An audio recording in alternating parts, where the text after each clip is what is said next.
Let it come back. Yes. What's up mga kapartner? For today's video ay mag-harvest tayo. Dahil 2 days tayong hindi naka-harvest today. Ay 2 days tayong hindi naka-harvest. Yes, 2 days na. Check natin kung ilan yung itlog nila ng 2 days. Pero maaga pa naman. Mayroon pa siguro mga itlog mamaya. Pero check lang natin kung ilan yung itlog nila. So ito, mag-harvest tayo. Ito yung tray natin nasa lalim. Ayun. Fast forward tayo mga kapartner. So yan yung harvest natin. May halong white leghorn. Yung itlog. So yan. Ito yung mga nangiitlog. Mga layers po natin yan mga kapartner.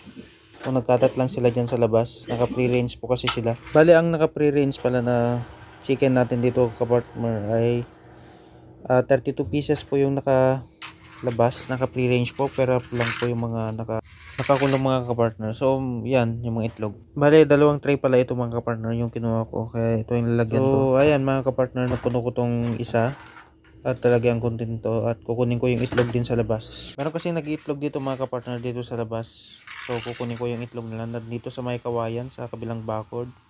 So masukal to. So si Chamon na pala taga-video natin mga kapartner dahil wala akong ibang cameraman. Siya lang yung available. So siya yung nag-video kaya ganyan. Medyo pa iwing-iwing.